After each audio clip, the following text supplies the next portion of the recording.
For decades, Americans were told that the free market would protect journalism, that if newspapers, magazines, and local news stations simply produced work that people valued, the business model would sustain itself. The collapse of profitable journalism is not proof that the industry failed, rather that democracy is failing. This morning, Jeff Bezos defended layoffs at the Washington Post, which he owns, by arguing that a news organization must, quote, stand on its own 2 feet financially, saying that if people won't pay for the product, it's not a good enough product. Because the Post needs to be a profitable enterprise that stands on its own 2 feet. It needs to be. Does it? Yes. I mean, that's the question. Some people say it should be a trust. And let me tell you why. Okay.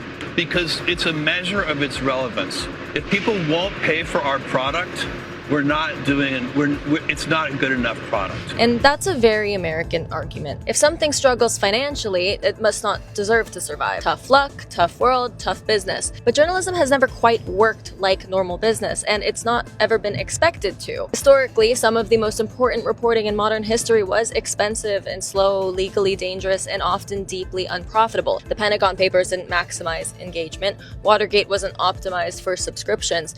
The Civil Rights era required reporters risking beatings, imprisonment, and death to expose truths that much of the public did not even want to hear, and to expose truths that many contemporary Americans still deny today. Investigative journalism has always operated in tension with profitability because accountability reporting often threatens the very political and corporate systems that dominate advertising markets and ownership structures. And historically, journalism was never as free market as Americans imagine anyway. For much of the 19th century, newspapers survived through explicit political patronage. Early American papers were often openly subsidized by political parties. Then came postal subsidies, government printing contracts, classified advertising monopolies, and eventually the golden age of department store advertising that funded local journalism for decades. The modern advertising-supported news industry was less some natural state of capitalism than it was a temporary economic arrangement. And then the internet sort of shattered everything that it knew. Google and Facebook absorbed the ad revenue that once sustained local reporting. Hedge funds gutted regional newspapers. Newsrooms collapsed across the country. Entire counties lost their local papers, creating what we call news deserts. And when communities lose local journalism, corruption rises. Studies have linked local newspaper closures to increases in government waste, political polarization, reduced voter participation, and even higher municipal borrowing costs because financial markets view poorly covered governments as riskier and less transparent. And unlike streaming services or consumer products, the value of journalism is not always measured by whether audiences are willing or even financially able to pay enough to sustain it. It's got to be something that people will pay for because that's a signal.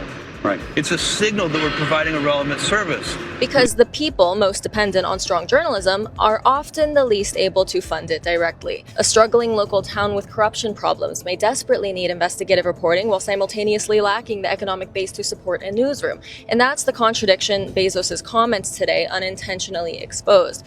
Because if profitability alone determines relevance, then wealthy audiences and advertisers ultimately determine which communities deserve accountability reporting. And historically, that's never produced equitable coverage. Poor communities, rural communities, Black communities, immigrant communities, many of the groups often most vulnerable to institutional abuse have often been the least commercially valuable to mainstream media systems. Yet, some of the most important journalism in American history came from reporting on exactly those communities. And there's also a deeper irony in Bezos invoking market discipline while protecting investigative reporting specifically. I said, follow the data. Follow the data. And I said, there's one exception to this. What's that? Don't follow the data on investigative reporting. The heart of the Post is investigative reporting.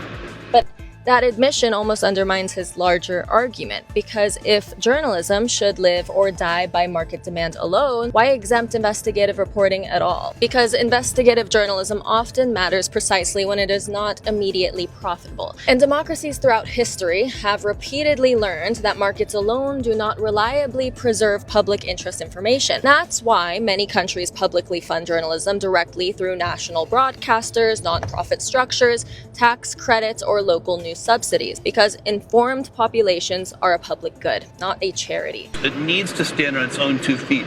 I don't want it to be a charity. The same way societies fund roads, libraries, schools, and fire departments, even when they aren't necessarily profitable. So what I'm getting at is an unprofitable media industry may not mean journalism lacks value.